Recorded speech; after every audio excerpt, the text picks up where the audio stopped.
nous allons voir ensemble la situation au Burundi, le pas déjà franchi ici au Burundi, en ce qui concerne l'évolution vers cette couverture sanitaire universelle.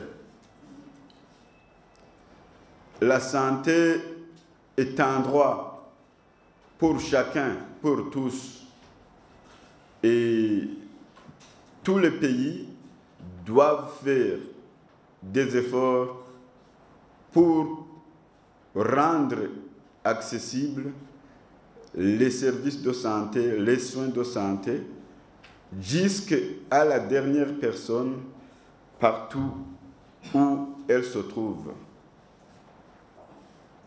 La couverture sanitaire universelle exige de ne laisser personne à côté.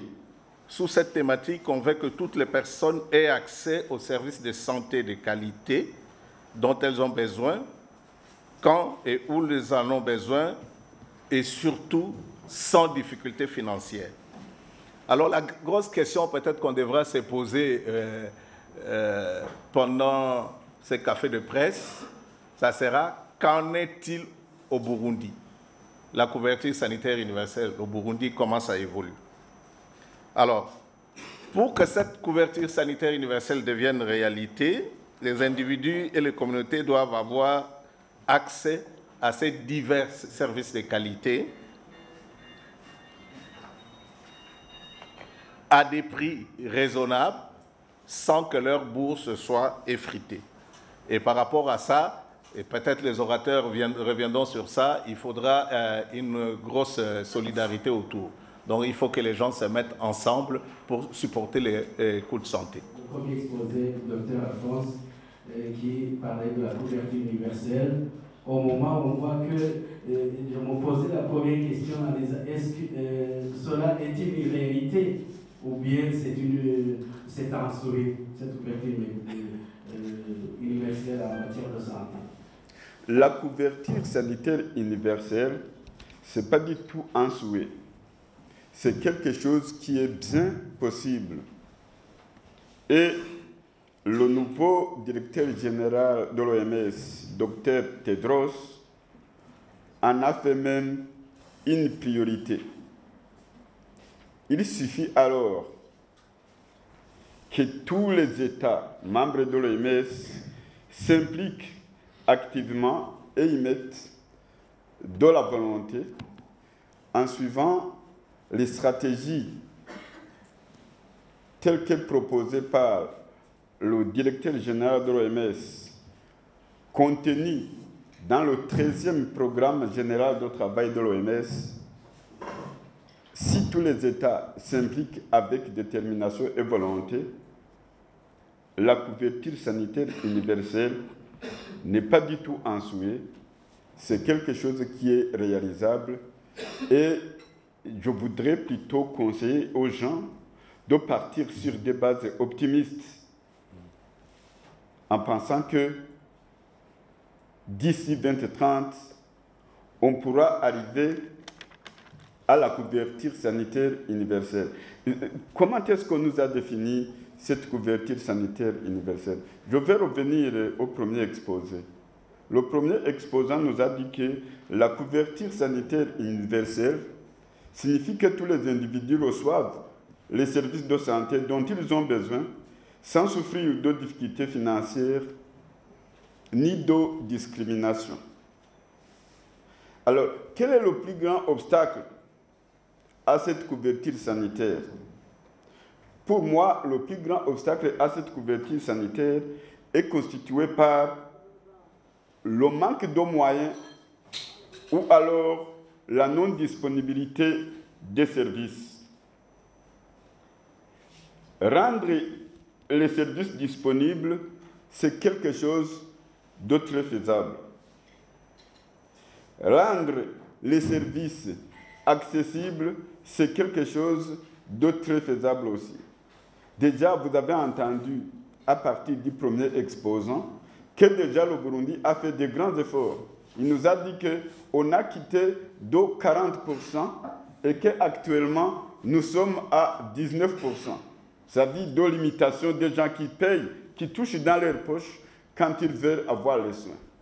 Vous avez entendu le paquet que le gouvernement du Burundi a franchi, de 40% à 19%. Alors, qu'est-ce qui nous empêcherait que dans les 10 ans qui restent pour l'agenda des ODD, Objectifs du développement durable, d'ici 2030, qu'est-ce qui nous empêcherait de faire un saut à ce que de 19%, on soit à 5% ou à 0%? Moi, je suis optimiste. Concernant la disponibilité des services, je ne doute même pas. La disponibilité des services, ce qui va rester à notre niveau, ça sera plutôt veiller à la qualité des prestations offertes. Veiller à la qualité des prestations offertes, et puis on essaiera, nous allons cheminer ensemble. C'est une question en fait qui est adressée à vous tous parce que vous êtes les chefs de file, je dirais, du domaine de la santé au Burundi. Qu'en est-il du politique de financement de la santé? Parce qu'on a beaucoup parlé des problèmes de financement de la santé. Qu'en est-il de politique claire de financement de la santé? Parce que on a remarqué tous ensemble que actuellement le financement de la santé est beaucoup trop disparate, je dirais. Il y a des mutuelles de santé, il y a des politiques de gratuité des soins, tout ça. Il faudrait peut-être qu'il y ait une politique de financement de la santé, surtout. Concernant le financement de la santé au Burundi, je crois qu'on a vu ça dans le dernier exposant, Dr Diomède. Peut-être qu'il va me compléter s'il y a quelque chose qui manque. Premièrement, au point de vue pourcentage, l'idéal serait d'atteindre 15%, mon frère. Ce qui est recommandé, c'est 15% du budget. Le gouvernement du Burundi n'est pas encore à 15%, mais nous sommes aux alentours de ça. Je ne peux pas préciser le pourcentage exact, puisque je risque de te donner un chiffre qui est faux, mais je sais qu'on est autour de cette recommandation de 15%. Nous tendons vers là. Et en ce qui concerne la politique de financement de la santé, je crois que dans le dernier exposé, on en a parlé en détail. La stratégie du gouvernement pour le financement de la santé. Le gouvernement veut augmenter l'espace budgétaire en mettant en place des mécanismes innovants de mobilisation des ressources.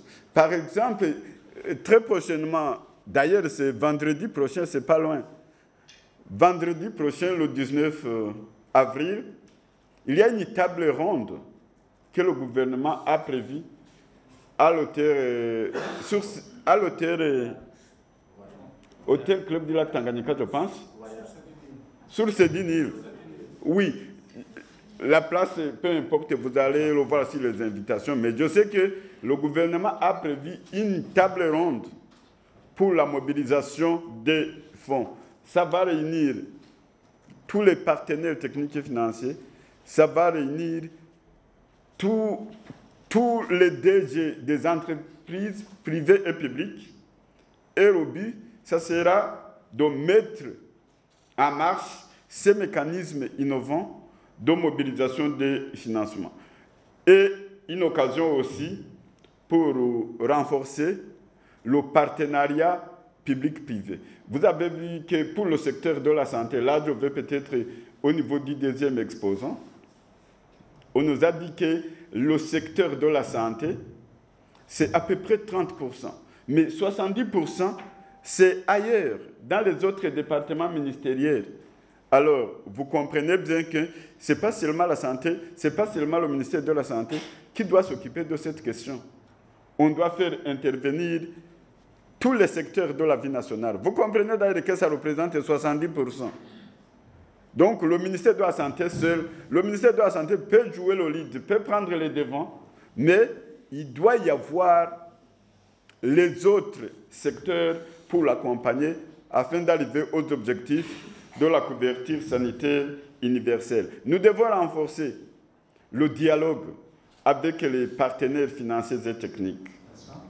Il y a beaucoup de stratégies, d'approches stratégiques au niveau pays, mais il n'y a pas encore un document unique de référence. C'est ça qui manque.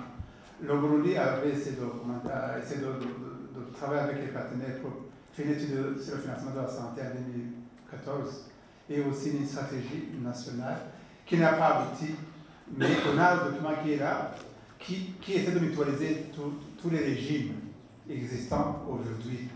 Parce que maintenant c'est séparé, il y a CAM, il y a mutuelle de la fonction publique, il y a la mutuelle de santé, mais il n'y a pas un document de référence unique. C'est ça qui manque en fait. Hein?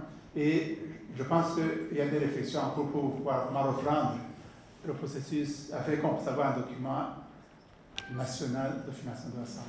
Est-ce qu'au niveau du pays, même au niveau de l'OMS, y aurait-il des stratégies qui ont tenté d'être mises en place pour faire face à cette situation gênante pour une personne qui devrait sortir de l'hôpital, mais qui reste prisonnier, je dirais prisonnier entre guillemets, à cause du manque de frais pour ses soins? Là, je préfère vous dire que ça, c'est une triste réalité. Ouais. Quand on parle de la couverture sanitaire, c'est ça exactement qu'on veut éviter. Quand j'ai commencé à parler, j'ai dit que le gouvernement a fait des efforts pour réduire son mode de paiement de 40% à 19%. Vous entendez le pas qui a été franchi? Puisque ces emprisonnements sont liés au mode de paiement qui est direct. Et c'est ça qu'on veut éviter en rendant la CAM obligatoire ou bien en vouloir mettre en place, en vouloir créer les mutualités communautaires. Une fois que ces mutualités communautaires seront effectives, une fois que cette CAM sera rendue obligatoire au niveau de tous les ménages, il n'y aura plus d'emprisonnement puisque les personnes ne vont plus payer de leur poche. Il y aura les tiers payants. Et quand on parle d'ailleurs de couverture de santé universelle, c'est qu'on veut privilégier plutôt les tiers payants que demander aux gens de mettre la main dans la poche pour payer. Puisque si on doit demander aux gens de mettre la main dans la poche pour payer, n'importe qui peut être vulnérable. N'importe qui. Vous pouvez rencontrer un grand directeur général ou bien un grand commerçant qui a de l'argent. S'il fait par exemple un accident et qu'il passe 3 mois en hospitalisation, qui qu'il soit, ses ressources vont tarir et va devenir vulnérable. Donc tout le monde ici, nous sommes exposés au même niveau.